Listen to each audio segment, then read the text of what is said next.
teman-teman, balik lagi di YouTube channel BEM Vapet Unsut. Nah, pada acara kali ini kita akan mengadakan podcast, yaitu podcast Ruang Nostalgia. Nah, untuk sebelumnya teman-teman tahu nggak nih apa itu Ruang Nostalgia? Nah, untuk Ruang Nostalgia adalah jadi kita bercerita tentang pengalaman dari alumni Fakultas Peternakan Unsut. Nah, untuk pada kesempatan kali ini kita sudah ditadangkan dengan narasumber yang hebat dan spektakuler tentunya. Langsung saja ke Pak Bambang Ricanto. Nah, bagaimana kabarnya Pak Bambang? Alhamdulillah baik Mas Yusuf ini. Nah sebelumnya Pak Bambang nih alumni Fakultas Peternakan tahun berapa ya Pak? Maaf saya lepas dulu masker ya. Oh nggih, mboten napa-napa.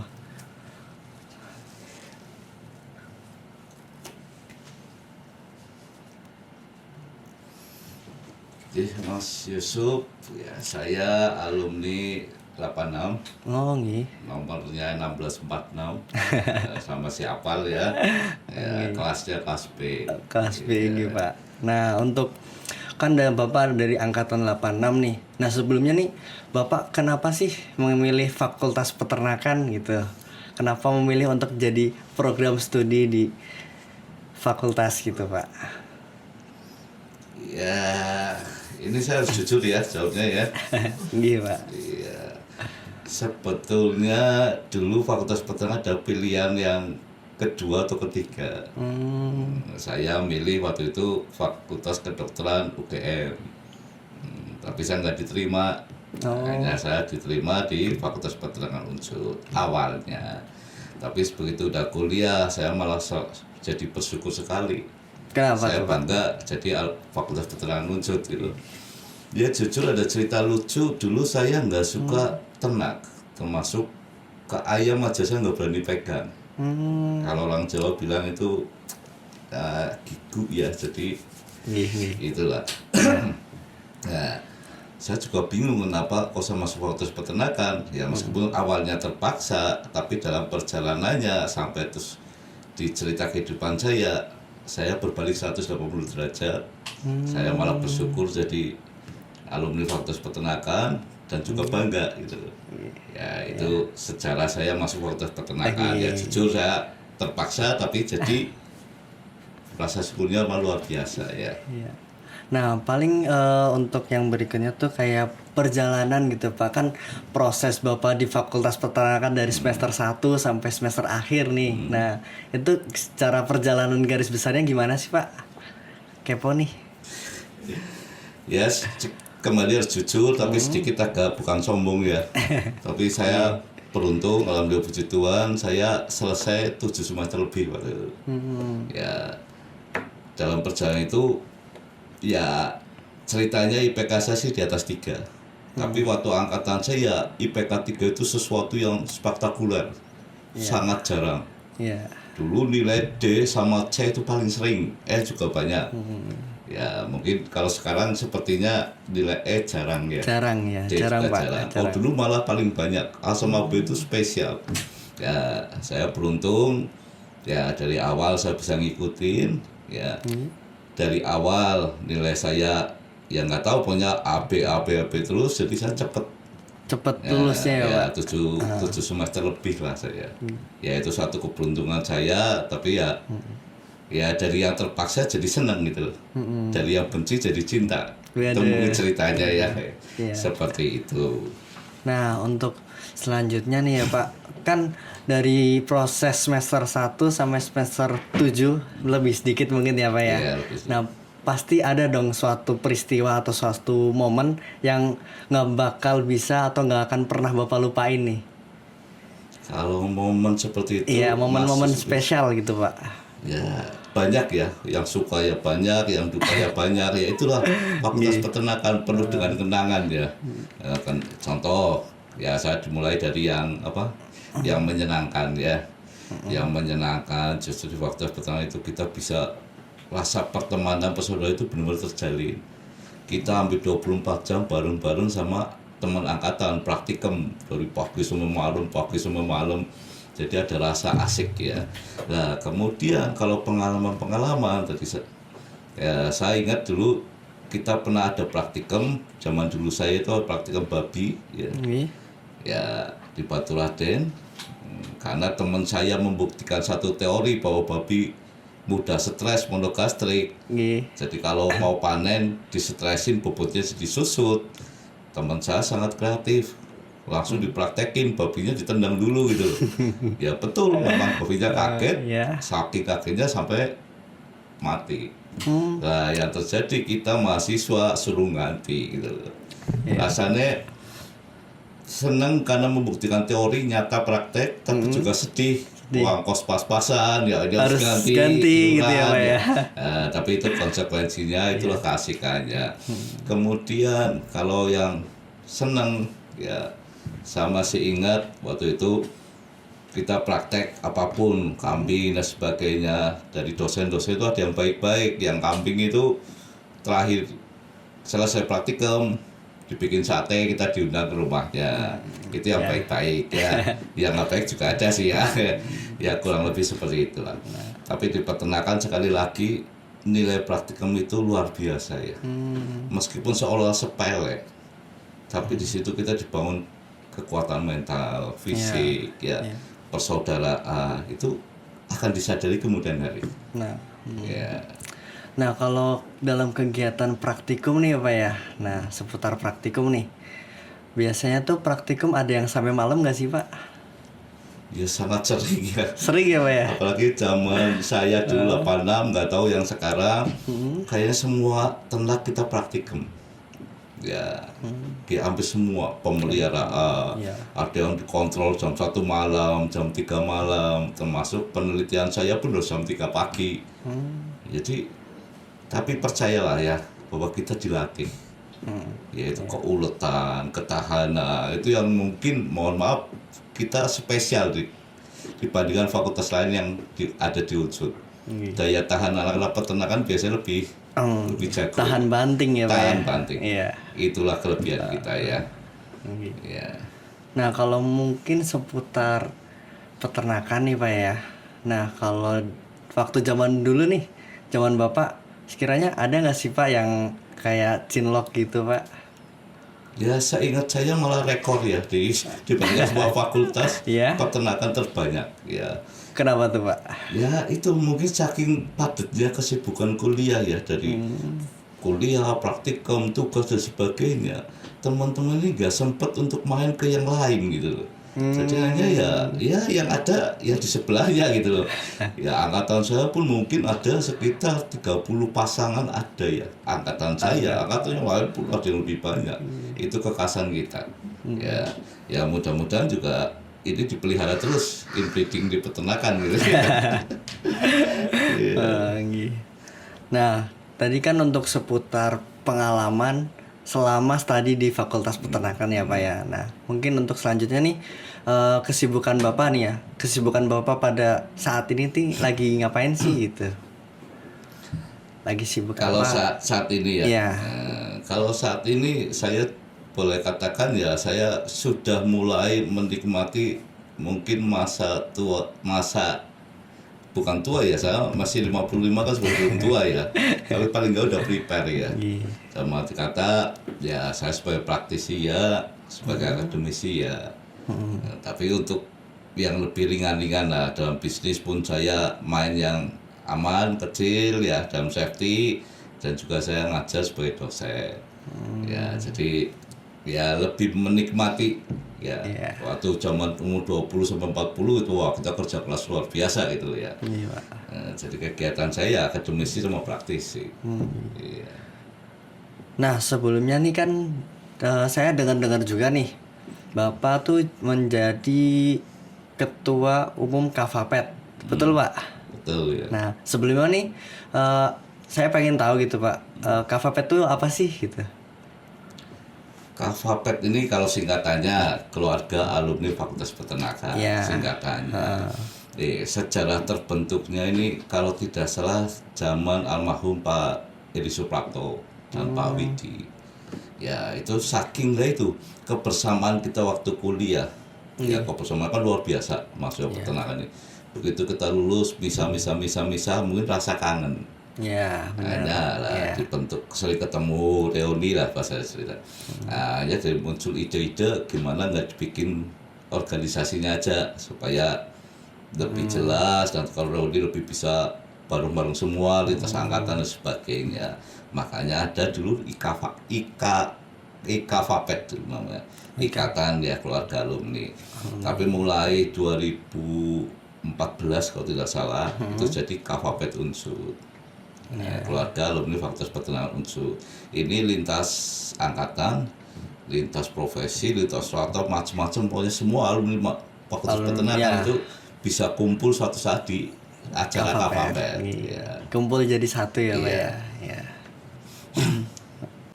Sebelumnya kan sebelum menjadi ketua KFAPET nih, nah proses Bapak biar bisa menjadi ketua KFAPET tuh gimana sih, Pak? Ya itu kalau bagi saya pribadi mengalir aja ya, tapi ya kalau secara organisasi kita ada mekanismenya dan kalian juga harus tahu bahwa kita juga boleh berbangga karena hanya di KFAPET Fakultas Peternakan ya bisa seperti ini. Kalau fakultas lain untuk kelas unsur menurut saya belum ya. Kita bisa mengadakan satu musyawarah nasional ya 5 tahun sekali yang tujuannya memang memilih kepengurusan untuk KFAPET. Jadi 5 tahunan kayak Presiden Indonesia lah seperti itu.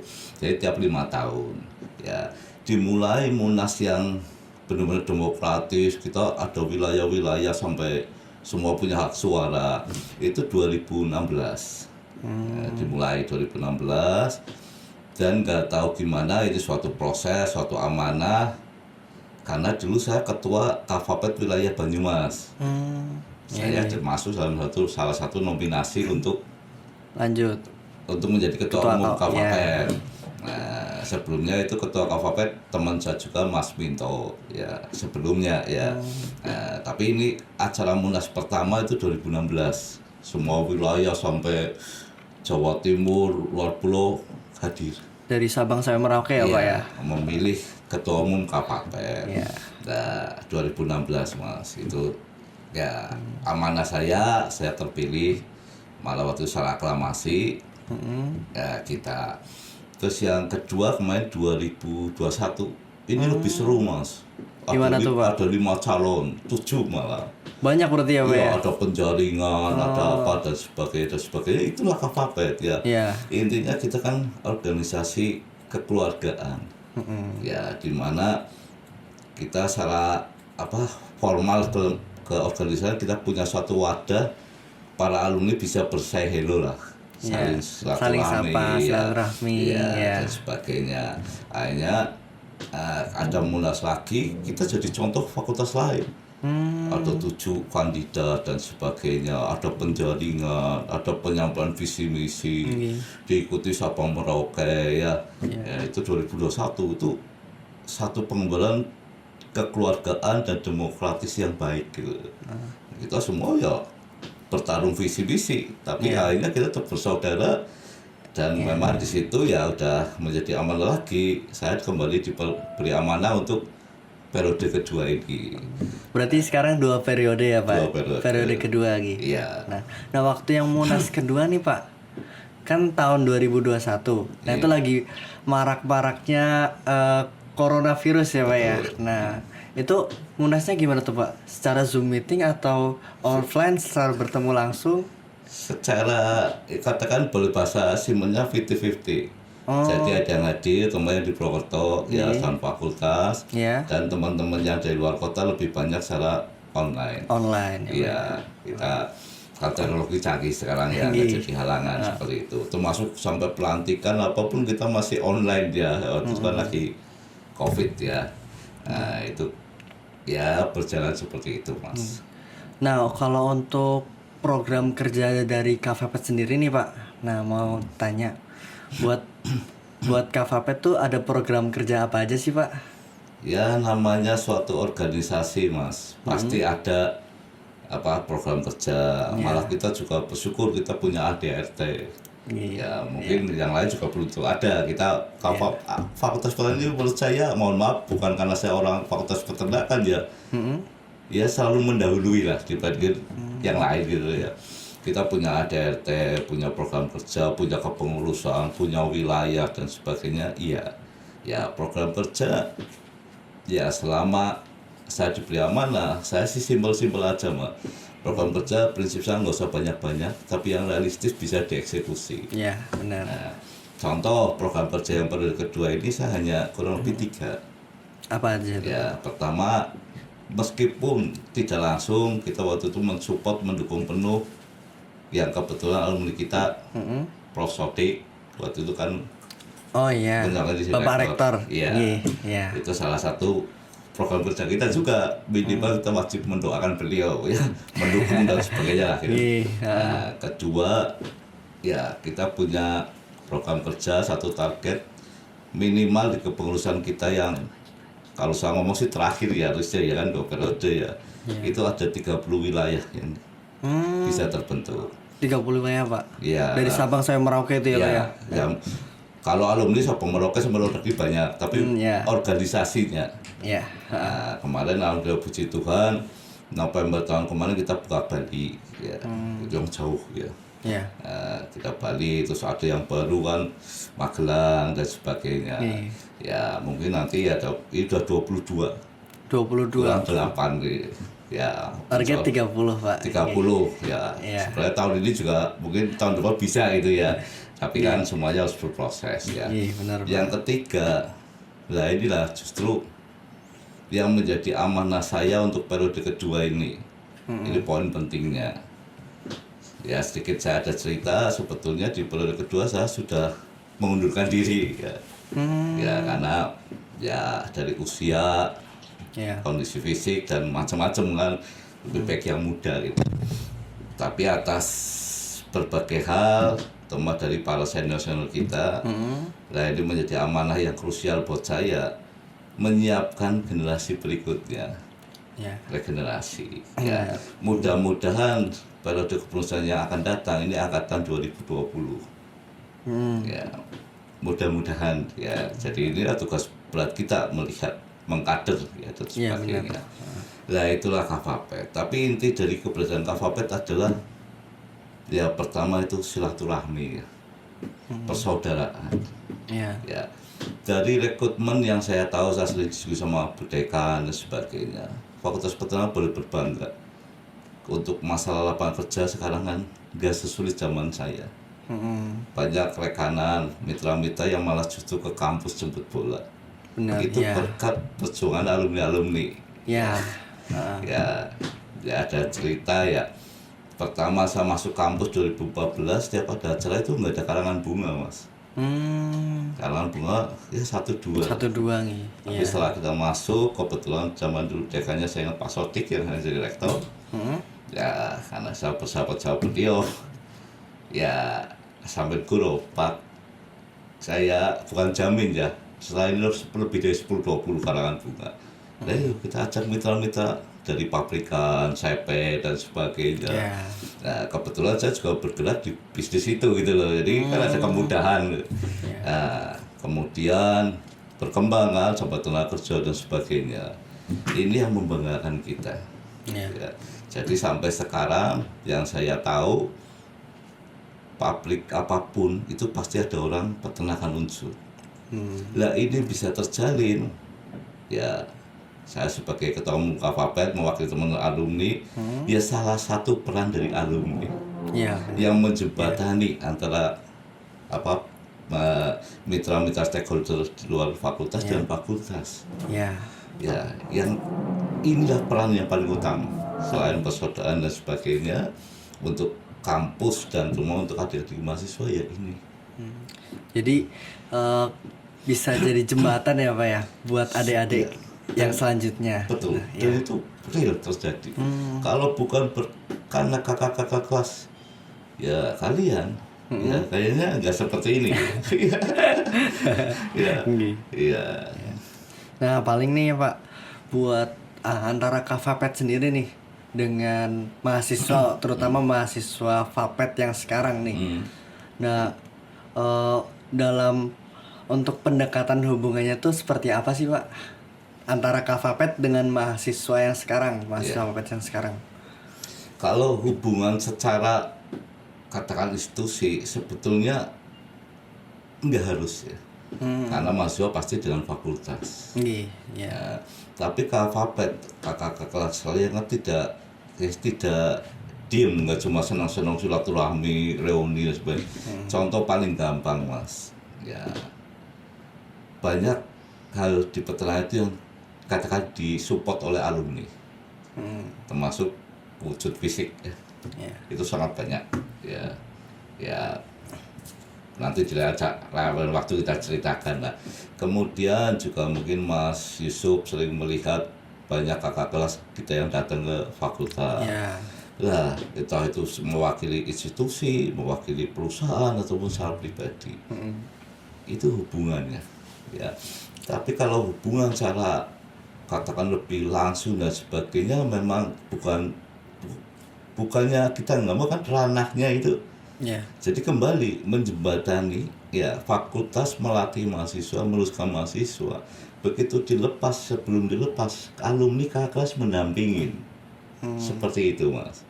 Nah, contoh yang tadi saya sampaikan dalam peluang kerja dan sebagainya, peran alumni lebih besar gitu. Ya, bisa papan bisa penuh orang kita, New Hope itu karena alumni ya. Itu sebagai fasilitatornya di situ. Nah, jadi kalau langsung saya juga ini kadang-kadang masih jadi satu proses ya. BEM mau bikin acara, ya itu sama Kavapet sama fakultas. Saya dulu pernah diskusi sama Warek 3 aja sebelum yang sekarang. Jadi itu fakultas tanggung jawabnya. Ya Kavapet hanya support, itu pun kalau diminta dan tidak. Ya, tapi istilahnya kita nggak usah terlalu terpaku oleh sistem seperti itu. Yang penting kakak kelas kalian insya Allah siap mendukung yang mampu gitu loh. Itulah intinya, indahnya cinta itu ya. Kalau mau rasa cinta ya. Jadi ada rasa kekeluargaan walaupun notabene-nya tuh sudah bukan mahasiswa peternakan lagi, tapi kan dari sana masih ada ketereratan ikatan ya Pak ya. Ya contoh paling gampang ya, banyak alumni kita yang putra-putrinya dikuliahkan di Fakultas Peternakan. Itu otomatis ya pasti ada rasa ya inilah. Jadi termasuk fakultas pun memberi prioritas khusus kepada calon mahasiswa yang orang tuanya alumni. Ya dulu malah ada kesepakatan dengan kita. Jadi ada referensi tidak resmi sekali ya. Kan contoh anaknya dosen, anaknya staf itu diutamakan. Waktu itu kita juga ngomong ke pimpinan fakultas, ya anaknya alumni juga sama. Ya alhamdulillah diterima. Malah saya ingat dulu setiap yang mengajukan itu ditandatangani oleh ketua wilayah, terus nanti ke kita sebagai ketua umum pusat ya. Ini jadi betul anaknya alumni ya. Itu hanya formalitas, tapi kalau udah kenal ya biasanya wah kenal ini lah itu ACC gitu ya Pak ya. Itulah ya. Jadi gini ya, dalam kesempatan yang berbahagia ini adik-adik mahasiswa ini menurut saya harus bersyukur dulu lah ya. Pertama Fakultas Peternakan yang menurut saya mumpuni. Contoh bagi saya mumpuni kemarin alhamdulillah saya kan S3 di Fakultas Peternakan. Ya saya S3 di UGM dan IPB pun bisa. Tapi kenapa saya milih Fakultas Peternakan? Karena saking cintanya saya juga saya melihat kualifikasinya Fakultas Peternakan itu bagus S3-nya. Dosen-dosennya, guru besar kita banyak dan sebagainya. Kita bangga lah, nggak kalah sama yang lain. Nah, jadi adik-adik mahasiswa itu harus bangga dulu dengan fakultas. Kemudian juga berbangga kemudian ke alumni kakak kelas kalian. Berkat kakak kelas kalian lah. Ya sekarang keharmonisan dengan stakeholder itu sangat erat. Itu mengalir itu sampai sekarang. Ya ini yang membedakan Fakultas Peternakan dengan yang lain. Ya, itu mas. Iya Pak. Nah, paling buat yang terakhir nih Pak ya. Nah, buat boleh nih Bapak memberikan motivasi ya Pak ya, buat mahasiswa-mahasiswa, terutama mahasiswa Fakultas Peternakan yang sekarang nih. Boleh Pak? Ya, ya mudah-mudahan ya saya nggak Iya. salah dan ada manfaatnya Mas. Iya. Saya mempercayai betul ya semua orang itu harus belajar Iya. untuk bisa berkarya. Hmm.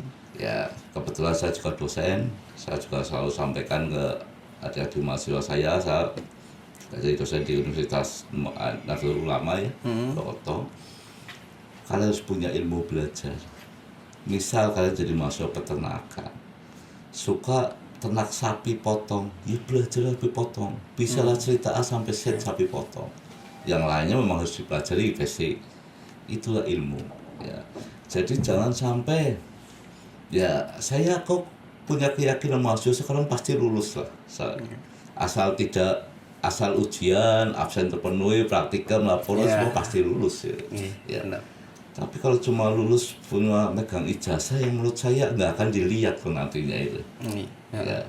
Ya. Kemarin pengalaman pribadi saya lulus dokter, ijazah saya sampai sekarang belum saya ambil, saya belum lulus. Tapi orang sudah melihat saya ya untuk satu ilmu ini ya katanya saya malah profesor plus plus ya. Nah, ya itulah punya ilmu. Ya itu berarti harus belajar. Nah, yang kedua ya mohon maaf berkarakter. Ya harus jujur ya. Ini sesuai dengan misinya Menteri Pendidikan kita kan Pak Nadiem. IPK itu nomor berapa? Nomor 7 kalau nggak salah. Yang penting jujur ya, kerja keras, disiplin, semangat. Itu jadi berkarakter, punya ilmu. Insya Allah ya maaf saya ngomong nggak akan hidupnya itu kalau bahasa Jawa bilang kapiran ya. Iya Pak. Udah punya ilmu, punya karakter. Itu tinggal nunggu suksesnya gimana. Ya pesan saya cuma itu aja. Nah, jadi buat teman-teman semua nih yang nonton ya khususnya ya. Nah, buat tadi dapat pesan dari Bapak Bambang Ricanto selaku Ketua Umum Kafapet nih buat teman-teman semua harus yang pertama nih apa ayo tadi tahu nggak yang pertama nih harus terus belajar ya Pak ya. Nah, jadi jangan takut kalau mau belajar harus tekun, harus giat, jangan takut gitu. Terus yang kedua harus terus berkarya. Jadi kita sebagai mahasiswa, kita sebagai anak muda tentunya kita harus bisa terus berkarya supaya bisa ini apa ya, sinkron antara apa yang kita belajarkan dengan karya yang kita ciptakan. Nah, terus yang selanjutnya yang ketiga yang apa ya Pak? Berkarakter. Nah, poin yang ketiga nih teman-teman semua harus memiliki karakter yang baik. Nah, karakter yang baik itu apa? Mulai dari bertanggung jawab, jujur, disiplin dan lain sebagainya. Jadi seperti itu, ya Pak ya. Betul. Nah, mungkin karena kita sudah di akhir sesi, udah terakhir. Nah, ada dari kami mungkin ya Pak kenang-kenangan gitu Pak. Kenang-kenangan dari kami. Iya. Ya saya juga terima kasih Mas Yusuf ya karena jadi mahasiswa saya diberi kesempatan untuk berbincang. Ya mudah-mudahan saya tampil ke sini juga mewakili kakak kelas kalian dari keluarga alumni Fakultas Peternakan. Ya mudah-mudahan ada manfaat buat adik-adik semua. Amin. Matur nuwun Mas Yusuf ya. Jadi mungkin bisa langsung aja ya Pak ya. Iya. Buat pemberian. Langsung aja.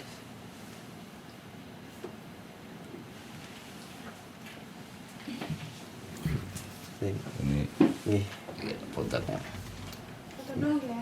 Ya.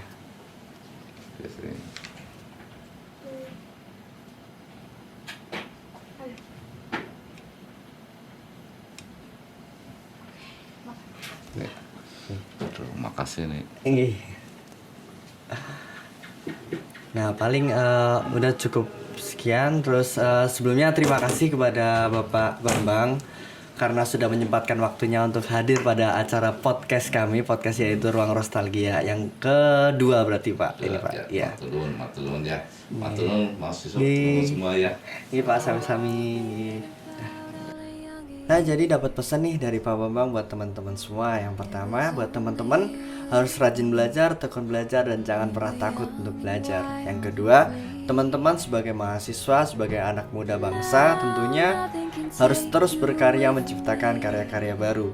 Dan yang terakhir, yang ketiga, teman-teman semua harus menjadi orang yang berkarakter. Contohnya nih, seperti teman-teman harus jujur, disiplin, bertanggung jawab, terus dapat dipercaya, dan masih banyak lagi. Oke, mungkin cukup sekian untuk Ruang Nostalgia Part 2. Dan nantikan Ruang Nostalgia selanjutnya. Lu bertanya, kami menjawab. Lu bertanya, alumni menjawab. See you, bye-bye.